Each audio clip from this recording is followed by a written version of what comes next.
Hey guys, it's Neon from Team 21549A. Just want to go over all the specifics on the robot.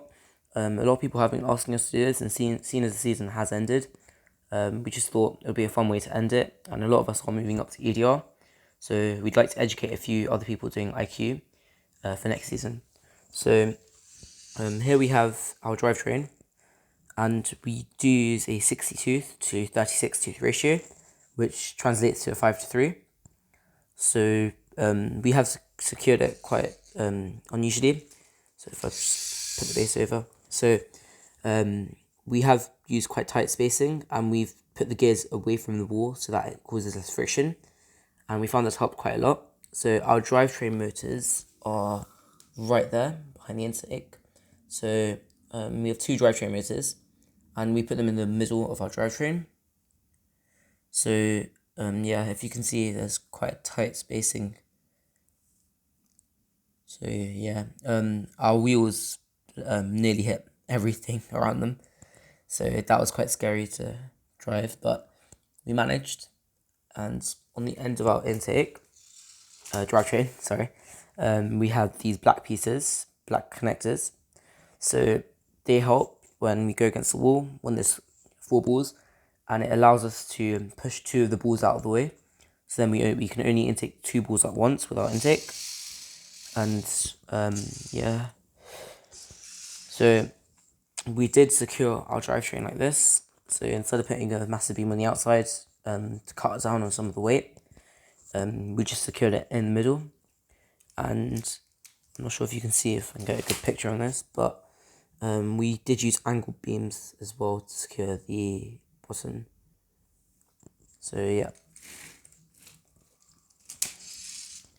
Also on the back of the base, sorry, we did put an anti-tip mechanism, which allows us to stop from tipping over.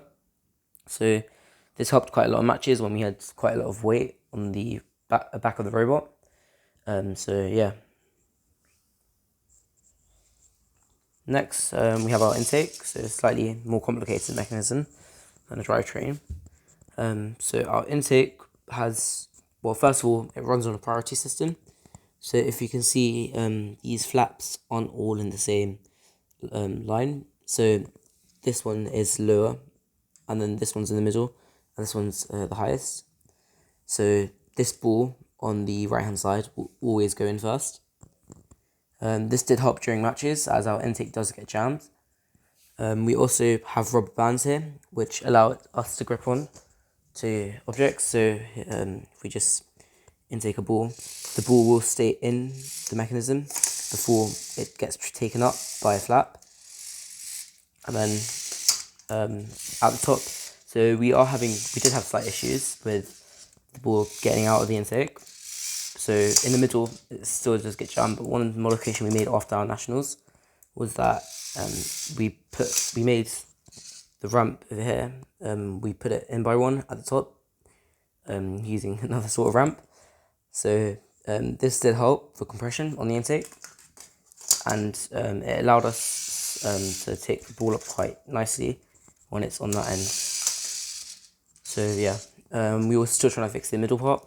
What we would have done in the middle part is we would have just put another 2x8, sorry, over here. So that would have just helped us to get the balls up. Our intake as well, we did run out of some of our yellow flaps, so we just have to compromise with these black flaps. They did work nearly as well, but for nationals, our intake did get jammed sometimes, so that was another problem. Over here you can see our spacing. So we use these pin connectors. So what they do is they reduce weight on the intake, and they also reduce the friction. And if you can see on the side, we've used these spacers on each side of the intake, over here as well. So this also reduces the friction quite a lot. So because the spacer doesn't really move with the axle, it stays stationary with the beam. So instead of using a shaft collar that would cause friction, the spacer is used. So yeah, that just was one small thing that helped us a bit. And then for our ramp as well, at the bottom, we'd use an axle and a rubber band. It was quite a weird ramp, but so this allowed the ball to, because it kept getting stuck on the rubber band when we tried using a rubber band, and we used an axle on our old robot, Gemini. So yeah, this just helped us just meshing two ideas together. So if you can see, it just goes really smoothly. And at the back we did put a 4x12 plate, but we put it on a slant using angled beams on the side. I'm not sure if you can see. So over there, yeah, angled beams. Yeah, that's really all our intake was. Quite a simple mechanism, but it was really efficient during matches, and at nationals we were able to get a lot of balls at the beginning of the matches and put a lot on top of greens and on top of blues and reds. So next is our middle part of our robot. So this is one of the most unique mechanisms we've made. So what it is, so this, first of all, the middle part is just tank throw that spins and it just moves the ball through, if you can see it. So this just helped us to transfer the ball. So that was quite a useful mechanism. And then we also had the same thing on the other side. So that all just helped to move the ball through. And in the middle, if you can see, we have a splitter. So what that splitter is when the ball went through on the middle, it allowed us to put the balls on either one side. So whichever side usually had the least balls it would go to, because that side would be open first. So if I just turn the robot on, I'll show you. So this mechanism is one of the coolest mechanisms I'm about to show you. So over here, this red dropper over here, and the middle mechanism all runs off one motor. So what we did is we allowed the chain to skip over here, but it would also contact when it was needed. So if you look at the chain, so as you see that it's skipping, but then when we want it to go back up, it doesn't skip for that time, and then it starts skipping again. So this was quite efficient, and it allowed us to save a motor, so because we also used all 6 motors in our robot, so it was quite a powerhouse. We also had a similar thing on the other side, but we didn't have tensioning on the other side. So with tensioning, it was quite slow, and it also contacted too much. So reducing it on one side just allowed us to have less, I guess. So yeah, that helped quite a lot. If you can see as well, our brain mounting is quite useful. So our battery is really easy to take out. So it's literally just pushing from the back over here, back here. So yeah, our brain did have some problems where it would weigh down too much, and if I flip the base over, you can see that over here, there's meant to be a connector here, but it's popping out. So if I push that back in, yeah. So that happened quite a lot in matches, and the brain did drag on the floor sometimes. So we just had to be careful of that before we started matches. We were going to find a better brain mounting after, but yeah. Right. So the ratios on the middle mechanism, so there was a 1:2 ratio.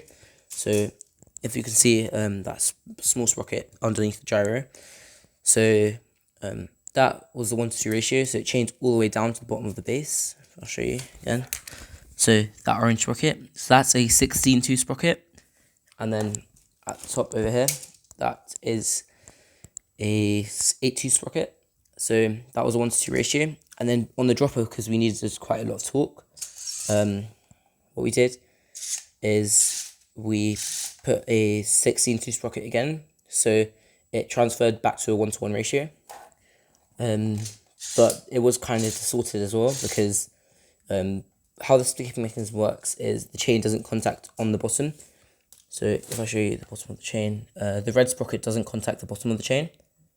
So that allowed it to skip, but it also, because there was less contact, there was less power transferred.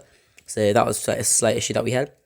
Back here, there's a red sprocket as well, and a lot of people were asking what that was for. So it's just a non-powered sprocket, so just to keep the height of the chain so that it didn't just slop. So it did allow the chain to stay horizontal, and that allowed us to skip as well. So onto the dropper, it's quite a simple mechanism as well. So it's just connected to this orange sprocket over here, and yeah, we just tried to make it more stable. So we used the 1x13s from the game elements, and we also used 2x2 plates to stop it from going too far low, because when it got to this position, it would contact the blue beam behind it. So that did help us a lot in matches. So the dropper didn't go down too far and get in the way of the cube. Yeah, there's not really much else on the dropper. So moving on to the arms. So these are the arms of our robot, like that's what we like to call them. So these black pieces at the end, they help as stoppers for the balls. So when we have two balls, coming down, they don't go past this black piece over here. That did bring up some issues of the beams splaying outwards, if you can see. Should focus there. And we did have to try and fix that by doubling up the beams on the outside. We found that reduced the splaying of this beam a lot, but we did still have some issues because it should be like that, but it went out like that. We also had these rubber bands that we tied together on the outside here. They are 64 rubber bands. We did try it with 32. That worked exactly the same. But 64 was found to be more reliable. So just tying them both together, it stopped the balls from coming out of the robot. So it would push them back in if they ever did, because of the elastic power. So yeah, that's really all. I'll show you a ball deposit quickly. Just get that cube. So just put the lift all the way down. So for our ball deposit, we would have back in here.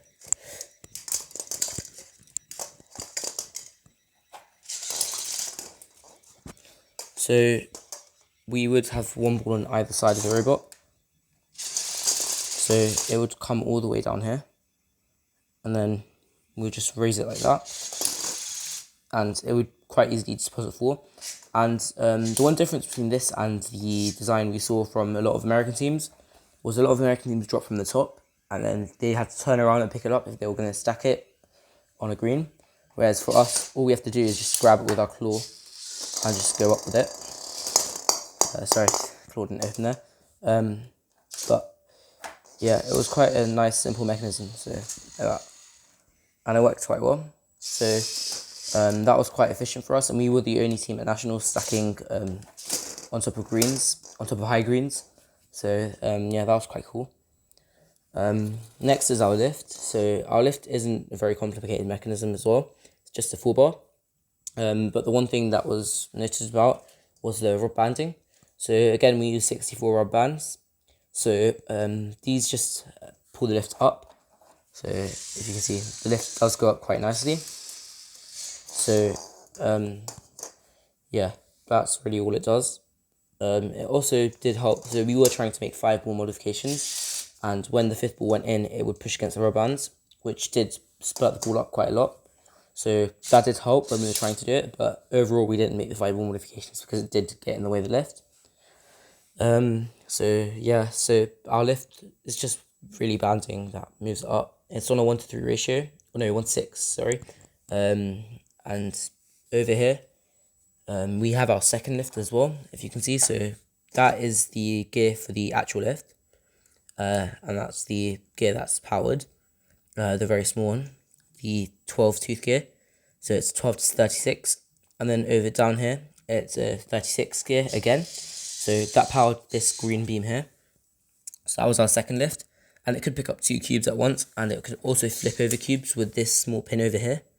So if I can just show you, sorry. Yeah, so the cube would go under like that, and then we would push down and then drive backwards, and that did flip over the cubes. So that was quite a nice mechanism to have, and we didn't get to use it at Nats because we didn't have any need for it, but at Worlds it would have been quite a nice mechanism because we would have been a lot better at driving and being able to do that quick enough. Our claw is quite a nice mechanism as well. It did have a few problems once we bought it, but we did try to fix them, and we just did quality control checks before the matches, so that works quite well. So at the top you can see we've used this piece here, and a lot of people were asking what this piece was. So it's called a motor mount. So all it does is just keeps the motor straight, and it allows us to attach the motor. So it doesn't actually directly attach, the motor doesn't directly attach to this piece, but it just keeps it in line. So that's really all it does, and it allows us to attach it to the lift as well. So if you can see over here, we've attached it with this 2x4, so that's quite nice. We also had some other pieces attached to the lift. So if you can see, for the actual claw, it attached over there to the lift on that yellow beam. So this piece over here, which was for the top of the claw, was attached to it. So I'll show you grabbing cube. So here, sorry, and yeah, so it just grabs onto the cube and goes underneath these white pieces in the cube, which allows it to lift up quite nicely. And it did reach the high platform, so when it was fully lifted, it was quite high off the ground. And yeah, so it was at a slight tilt as well because of the rubber bands, but that did help it just lift up really. So that was quite nice. Our claw did run on a pivot mechanism. So if you see here, this it wasn't actually geared, so it's just spinning. So these gears over here spin, and these green beams just move inwards and outwards, which then forces the piece of the claw to just move in and out. So that was quite cool. We did make stoppers for the claw as well, but because these weren't aligned, these green beams weren't aligned to each other, these two green beams, we did have to make different types of stoppers. So over here we had one, which was a 2x2 plate, and it was just connected by one pin, so it could pivot slightly, but it was held in place by this L beam on the outside. And then we also had another stopper, which I don't think you can see that well, but it is a black 2x2 standoff. So the black standoff at the back, so that stopped it when it went inwards. So we did have issues where the claw would go in too much, and then it would stop the mechanism of the pivot. So just stopping it from going in too far helped quite a lot. And then we also had some pulleys on the end. These just helped to get into the cube. So if the cube was around there, so when the pulleys were aligned with the cube, if we open the claw, the pulleys would grab onto the end, and because the pulleys can go around like so they can spin, yeah, that just helps us to grab the cube, quite nicely. So yeah, that's really all our robot was. So yeah, I hope that was quite insightful into our robot. And yeah, good luck for everyone next season, and thank you for everyone who competed with us this season and helped us throughout the season.